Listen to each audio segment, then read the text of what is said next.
Hi all and welcome to Heights. I am Neeraj Kumar, selected as BPRO. So this video is going to be about my strategy which I used in prelims. तो चलिए देखते हैं कि मेरी प्रारंभिक परीक्षा में मेरी क्या रणनीति रही। मेरा यह स्ट्रैटेजी YouTube पे पढ़े अदर स्ट्रैटेजी से अलग इसलिए है क्योंकि मैं इसमें बताऊंगा कि मैंने मिनिमम इनपुट से मैक्सिमम आउटपुट को कैसे अचीव किया। प्लस मैं आपको ये भी सिखाऊंगा कि कैसे आप क्वेश्चन पेपर को और सिलेबस को ध्यान में रखते हुए कैसे किसी विषय में पीएचडी ना करें और इतना भी कम ना पढ़े कि आपका उस सब्जेक्ट से क्वेश्चन क्लियर ना हो। तो चलिए आइए देखते हैं कैसे। अपनी स्ट्रैटेजी साझा करने से पहले मैं कुछ डिस्क्लेमर देना चाहूँगा। पहला डिस्क्लेमर ये है कि ये तरीका मेरा है, अतः ये किसी पे इन्फोर्सेबल नहीं है। दूसरा ये कि ये एकमात्र तरीका नहीं है प्रीलिम्स क्रैक करने का, इसके अलावा और भी कई तरीके हैं। तो सबसे पहले मैंने बीपीएससी के पिछले 4 से 5 वर्षों के क्वेश्चन पेपर उठाए और सभी सब्जेक्ट्स को उनके महत्वता के घटते क्रम के अनुसार सजा दिया और महत्वता का क्रम उन सब्जेक्ट्स में आने वाले प्रश्नों की संख्या से मैंने डिसाइड किया ताकि मुझे ये पता चल सके कि मुझे किस सब्जेक्ट में एग्जैक्टली कितना समय देना है और कितना मेहनत करना है। फिर मैंने एक एक सब्जेक्ट के सोर्सेज को अपनी क्षमता के अनुसार आइडेंटिफाई किया और उसे थॉरली यानी पूर्णतः कंप्लीट किया। तो आइए मैं आपके साथ साझा करता हूँ कि मैंने किस सब्जेक्ट के लिए क्या सोर्स यूज़ किया।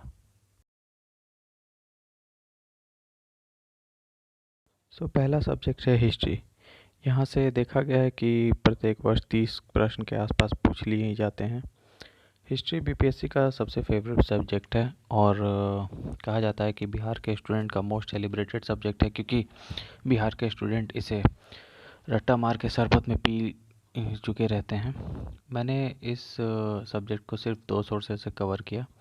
पहला सोर्स था मेरा लूसेंट, जहाँ से मैंने अपनी बेसिक को बनाया और उसका प्रैक्टिस के लिए मैंने इंडियन हिस्ट्री का घटना चक्र का पुस्तक को यूज़ किया।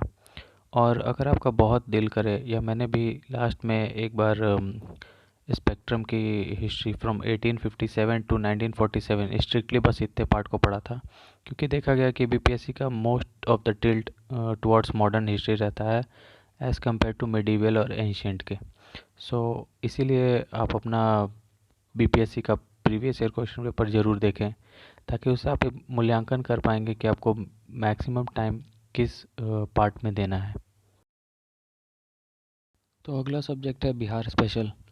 इसे देखा गया कि बीपीएससी में अमूमन 25 से 30 प्रश्न पूछ लिए जाते हैं। तो इस सब्जेक्ट को कवर करने के लिए मैंने ग्राउंड पब्लिकेशन के बिहार जनरल नॉलेज पुस्तक का इस्तेमाल किया था। इसके लिए मैंने प्रेम पूर्वक बैठ के इस पुस्तक को लाइन बाय लाइन 5 से 6 बार पढ़ा और बहुत बार रिवीजन किया और इसके प्रैक्टिस के लिए इसके चैप्टर के लास्ट में ही दिए गए ऑब्जेक्टिव प्रश्नों को मैंने सॉल्व किया। प्लस बीपीएससी में पूछे गए पिछले वर्ष के क्वेश्चन पेपरों में बिहार से जो भी क्वेश्चन आया था उसका मैंने अभ्यास किया। अगला सब्जेक्ट है साइंस।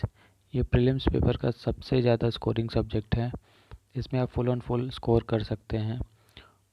इसके लिए मैंने लूसेंट के जनरल नॉलेज के बुक का ही यूज़ किया था। जिन छात्रों को लगता है कि वो इस किताब को पढ़ने के बाद स्कोर नहीं कर पाएंगे, वो पहले इस किताब को पढ़ें, फिर बीपीएससी प्रीवियस ईयर पेपर्स को अटेम्प्ट करें और अगर फिर भी उनका परफॉर्मेंस सही नहीं हो रहा है तो फिर वो लूसेंट की तरफ ना जाके एनसीईआरटी की तरफ पहले जाएं। अगला सब्जेक्ट है करंट अफेयर्स। यहाँ से 25 से 30 क्वेश्चन पूछ लिए जाते हैं। ये सेक्शन बहुत ही ट्रिकी है। इसमें स्कोर किया गया मार्क्स आपको लिस्ट के अंदर या बाहर ढकेल सकता है, इसलिए इस सेक्शन को सावधानीपूर्वक करें। इसके लिए मैंने 4 सोर्सेज का यूज़ किया था। पहला स्टडी आईक्यू, जिसके मैंने मंथली 300 बेस्ट क्वेश्चंस का सीरीज़ देखा था। दूसरा था जीके टुडे, इसका अगर आपके पास समय है तो वीकली देख लें, नहीं तो मैंने तो मंथली करंट अफेयर्स के वीडियो को देखा था। तीसरा सोर्स मैंने यूज़ किया था अफेयर क्लाउड, जिसके मैंने मंथली वीडियो को देखा था, मंथ एंड के एक वीडियो को। और चौथा एडुटेरिया के करेंट अफेयर्स के मैगज़ीन को। यहाँ पे ट्रिक ये है कि जो भी आप पढ़े उसे अपने शब्दों में एक शॉर्ट नोट्स बना लें। कहानी या पुस्तक ना लिखें, क्योंकि लास्ट मोमेंट में आपको उसे पढ़ना है, ना कि उसे छपवाना है। ध्यान रखें, चीज़ों को समझ के अपने शब्दों में लिखने की ही क्षमता आपको मुख्य परीक्षा में औरों से बहुत ज़्यादा बढ़त देगी। अगला सब्जेक्ट है ज्योग्राफी। ज्योग्राफी को कवर करने के लिए मैंने महेश बर्णवाल की ज्योग्राफी की बुक का यूज़ किया था। इस सब्जेक्ट को पढ़ने का एक ही शॉर्ट ट्रिक है, और वो है कि आपके पास मैप या एटलस आपके बगल में होना चाहिए। ट्राई करें कि चीज़ों को ज़्यादा से ज़्यादा मैप पे देखें और मैप पे चिन्हित करें। ऐसा करने से आपके क्वेश्चन बनाने की क्षमता में बहुत ज़्यादा वृद्धि होगी और आप प्रैक्टिकल क्वेश्चंस को चुटकियों में सॉल्व करके आगे निकलेंगे। अगला सब्जेक्ट है पॉलिटी। इस सब्जेक्ट को मैंने लूसेंट से कवर किया था, लेकिन मैं सजेस्ट करूँगा कि अगर आप पॉलिटी के बारे में एक ओवरऑल पिक्चर, एक क्लियर पिक्चर अपने दिमाग में बैठाना चाहते हैं, तो लक्ष्मीकांत के कुछ चुनिंदे टॉपिक्स को सेलेक्ट करके पढ़ें। इससे आपके पॉलिटी के बारे में एक अच्छी समझ बैठेगी और आप क्वेश्चंस को ईज़िली सॉल्व कर पाएंगे। और ध्यान रहे, यहाँ भी बैरिस्ट्री करने ना बैठ जाएं। बीपीएससी के आए हुए क्वेश्चंस को देखें, उनके डेप्थ को समझें और उसी हिसाब से आर्टिकल्स और कॉन्स्टिट्यूशन के अमेंडमेंट्स को पढ़ें। Line by line, word by word, number by number याद करने की कोई ज़रूरत नहीं।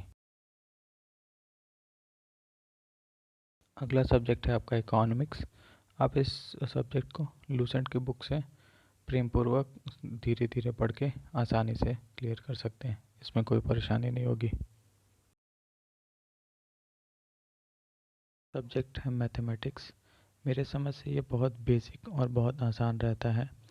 बीपीएससी के प्रीलिम्स में प्रयास करें कि आप 10 में से 10 इसे सही करके आ रहे हैं, ताकि आपका लिस्ट में नाम सुनिश्चित हो सके। अंततः मैं आपसे यही कहना चाहूँगा कि बुक लिस्ट और किताबें तो कोई भी दुकानदार आपको बता देगा, लेकिन जो बात वो नहीं बताएगा वो यह होगा कि जितनी बार आप रिवीजन करेंगे और जितना ज़्यादा से ज़्यादा प्रैक्टिस करेंगे, उतने आपके सफल होने के चांसेस बढ़ेंगे और असफल होने के चांसेस घटेंगे। और एक बात अवश्य महत्वपूर्ण रूप से ध्यान रखें कि सिलेबस और प्रीवियस ईयर क्वेश्चन में किस टाइप के क्वेश्चन पूछे जाते हैं, किस सब्जेक्ट से, वो आपके दिमाग में रहने चाहिए, ताकि आप पढ़ते समय किसी भी सब्जेक्ट में कम या ज़रूरत से ज़्यादा एफर्ट ना दे दें। बीपीएससी प्रीलिम्स से रिलेटेड अगर आपके मन में और कोई भी सवाल हो तो उसे कमेंट बॉक्स में ज़रूर लिखें, मैं आपकी ज़रूर सहायता करूँगा। चलिए फिर मिलते हैं अगले वीडियो में नए कंटेंट और नई इन्फॉर्मेशन के साथ। Thank you and stay tuned.